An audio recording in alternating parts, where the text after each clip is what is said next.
নারী ভাঙে একবারই, তারপর গড়ে তোলে এক অন্যরকম নিজেকে। নারীকে ভাঙা হয়তো সহজ, কারণ সে ভালোবাসে নিঃস্বার্থভাবে, বিশ্বাস করে, চোখ বুজে আর নিজেকে বিলিয়ে দেয় নিঃশেষে। কিন্তু যখন সেই বিশ্বাস, সেই ভালোবাসা অবহেলার ধাক্কায় চূর্ণ বিচূর্ণ হয়ে যায়, তখন সে আর আগের মতো থাকে না। সে ভাঙে, তবে হারে না, কারণ সে জানে অন্য কেউ এসে তার ভাঙা হৃদয়ে জোড়া দেবে না। সে নিজেই নিজেকে জোড়া লাগায়, নিঃশব্দে, নিঃসঙ্গতা এবং ধীরে ধীরে। নারী ভাঙার আগে শেষ পর্যন্ত চেষ্টা করে সম্পর্ক টিকিয়ে রাখতে, অনুভূতিকে বোঝাতে, ভালোবাসার অস্তিত্ব প্রমাণ করতে। কিন্তু বারবার তার কণ্ঠ নিস্পৃহতায় ডুবে যায়, আবেগ অবহেলার দেয়ালে ধাক্কা খায়। তখন সে চুপচাপ সরে আসে।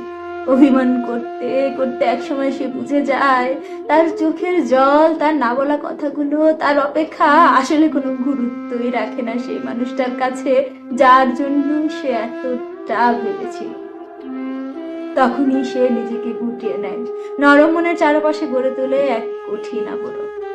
যে মেয়েটা একসময় সামান্য অবহেলায় ভেঙে পড়তো, এখন সে এক নিঃশব্দ পাহাড়। অনুভূতির ছায়াও যেখানে পড়ে না। কে ভালোবাসলো, কে ভুলে গেল, কে কাছে এলো, কে দূরে গেল, এসবের হিসাব রাখা বন্ধ করে দেয়। তার জন্য তখন নিজের শান্তিটাই সবচেয়ে বড় হয়ে দাঁড়ায়। মানুষ বদলে গেলে সেটি হয় প্রচন্ড তীব্রতায়।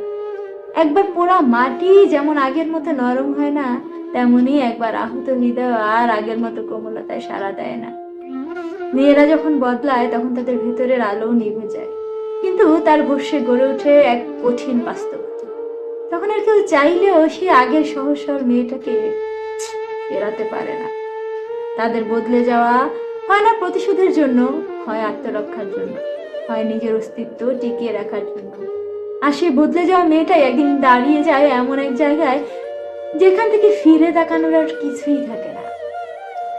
তখন সে নিজেকে ভালোবাসতে শিখে, একা থাকতে শিখে, এবং বুঝে যায় ভাঙা মনেও গড়ে তোলা যায় এক নতুন জীবন।